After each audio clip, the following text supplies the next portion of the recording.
kisah yang sangat luar biasa, taubatnya Tha'labah radhiyallahu anhu. Sahabat Nabi yang mulia ini masih muda dan keimanan sudah tertanam dalam hatinya.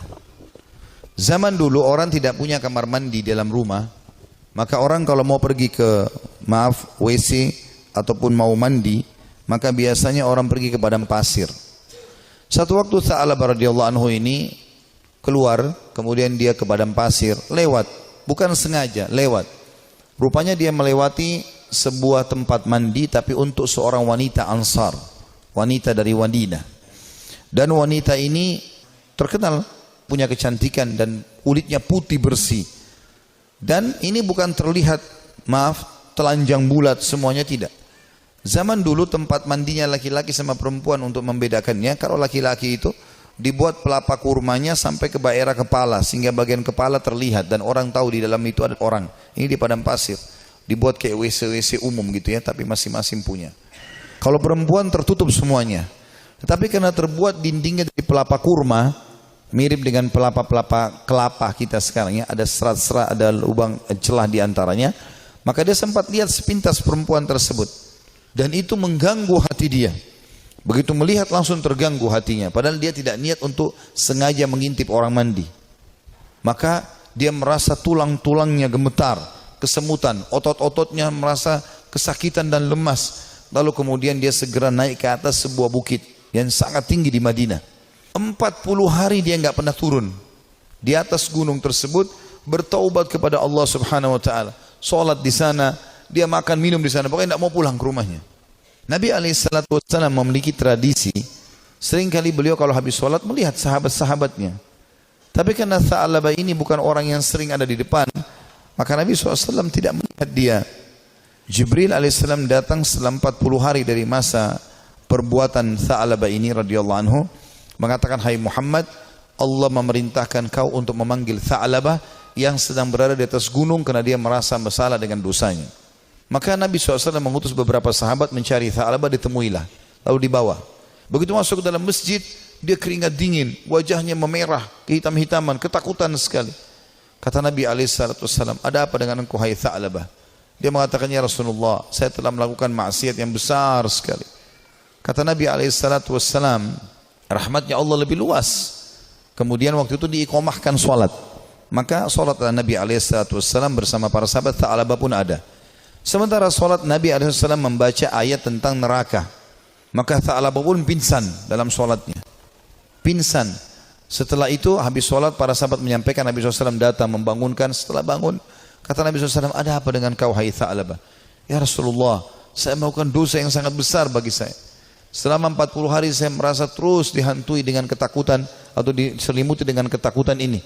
Merasa luar biasa masalah saya melihat wanita tidak sengaja yang lagi mandi. Maka dia pun berkata, Nabi SAW mengatakan, rahmat Allah luas, mohon ampunlah. Dia mengatakan, ya Rasulullah, tapi hati saya masih betul-betul terganggu dengan ini.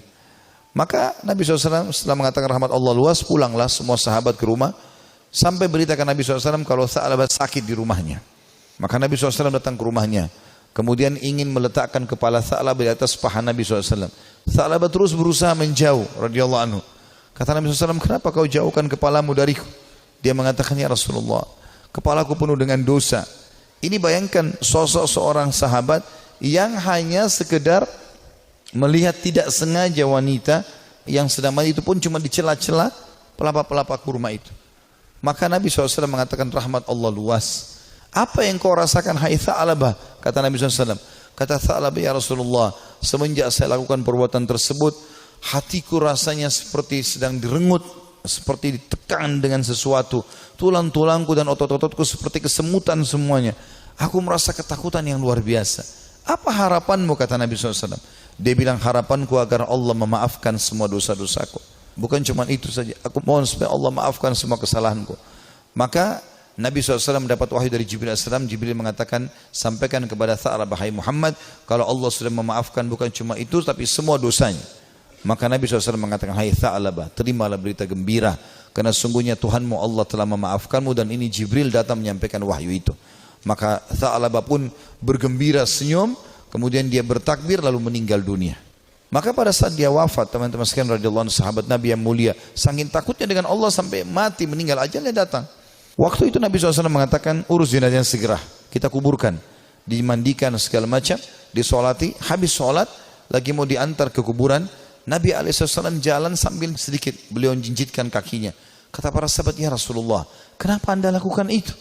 Kata Nabi SAW, saya merasa malu dengan para malaikat dan saya tidak bisa menghitung jumlah mereka yang sedang datang melayat jenazahnya Tha'labah radhiyallahu anhu. Sahabat Nabi yang mulia memberikan pelajaran kepada kita bagaimana mereka bertaubat kepada Allah Subhanahu wa ta'ala. Ada juga kisah yang lain dan kisah ini mirip seorang tukang jagal hewan, suka menyembelih hewan. Dengan juga ada pernah kisah seorang tukang fitnah. Dua-duanya mirip kisahnya, tapi saya satukan saja. Ini disebutkan oleh para ulama tentang kisah taubatnya orang-orang terdahulu. Dua-duanya ini, tapi di waktu yang berbeda, di tempat yang berbeda, pernah melihat seorang wanita dan dia tertarik dengan wanita tersebut. Hampir setiap hari dia melemparkan godaannya kepada wanita ini. Selalu melemparkan kata-kata rayuan, tatapan mata, apalah, berikan hadiah segala macam. Sampai membuat wanita ini tertarik. Tapi wanita ini orang beriman kepada Allah, tidak mau sama sekali, tidak tergoda. Diajak jalan sama-sama tidak mau, diajak ngobrol tidak mau. Satu waktu dia melihat wanita itu sedang jalan jauh, dan jalan jauh ini pergi ke satu tempat yang kelihatannya tidak banyak orang. Maka kedua laki-laki ini di dua kisah yang berbeda, tempat yang berbeda, tapi kasusnya sama, jalan mengikuti perempuan tersebut. Begitu tiba di tempat yang sangat jauh, dia pun langsung menghadang wanita tersebut mengatakan, saya jauh-jauh mengikuti kamu karena saya sangat menyukaimu. Maka kenapa kau sia-siakan waktu yang berdua ini? Kenapa gak bersama-sama sekarang? Enak, kalau kita mungkin pacaran sekarang. Jauh dari orang. Kalau kau takut selama ini dengan orang, sekarang jauh dari orang.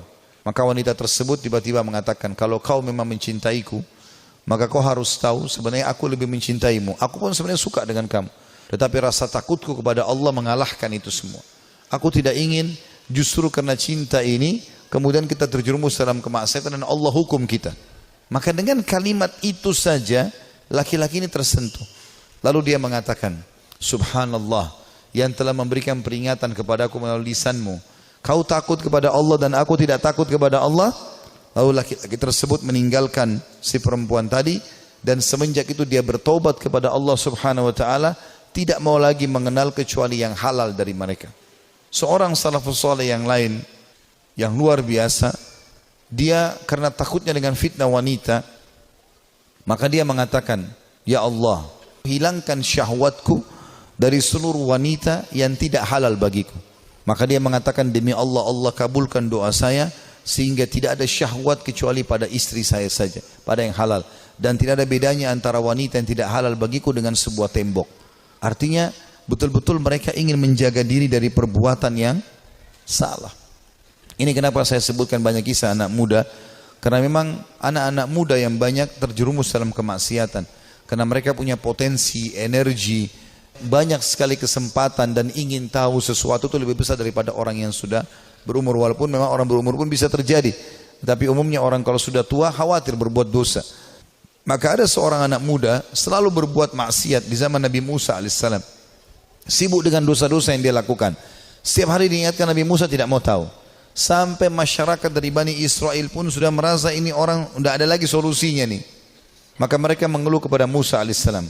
Allah pun berfirman kepada Musa melalui Jibril alaihissalam, usir anakmu itu dari negerimu, tidak boleh lagi ada di sana dia. Maka Musa alaihissalam menyampaikan kepada Bani Israel, kalau Allah sudah menurunkan firman-Nya menguruh anak muda ini diusir. Maka anak muda pun itu diusir dari kota tempat Nabi Musa alaihissalam dengan Bani Israel tinggal. Terus saja dia jalan sampai tiba di sebuah padang pasir yang luas. Kemudian dia merasa dirinya sakit, lemah, terpukul karena jauh dari orang-orang. Maka dia pun lalu berkata, ya Allah, aku tahu aku telah berbuat dosa, tapi rahmat-Mu jauh lebih luas. Aku bertobat dan beristighfar kepadamu dari seluruh dosaku ya Allah, maka maafkanlah aku. Terus dia ucapkan permohonan maafnya kepada Allah sampai 3 hari berturut-turut. Setelah itu dia meninggal dunia, si anak muda ini. Setelah dia meninggal dunia sendirian di padang pasir itu dengan kondisi menyesali kesalahannya, maka Musa pun alaihissalam didatangi oleh Jibril. Jibril mengatakan, hai Musa, Tuhanmu Allah memberikan perintah kepadamu agar engkau keluar ke padang pasir Ini dan itu disebutkan cirinya. Di sana ada satu wali Allah yang Allah suruh kau mengurus jenazahnya. Maka Musa alaihissalam pun keluar ke padang pasir yang ditunjukkan. Begitu tiba di sana tidak dilihat kecuali anak muda tadi yang memang dianggap orang ini buruk di tengah-tengah Bani Israel. Maka pada saat itu pun Jibril alaihissalam mengatakan kepada Musa, sesungguhnya orang ini telah bertobat selama berapa hari, meninggalkan negerimu dan Allah terima taubatnya. Maka Musa alaihissalam pun mengurus jenazahnya kemudian menguburkan dia. Begitu luasnya rahmat Allah subhanahu wa ta'ala bagi orang yang masih melakukan kemaksiatan dan berpikir bahwasanya susah untuk bertaubat. Tidak ada yang susah teman-teman sekalian.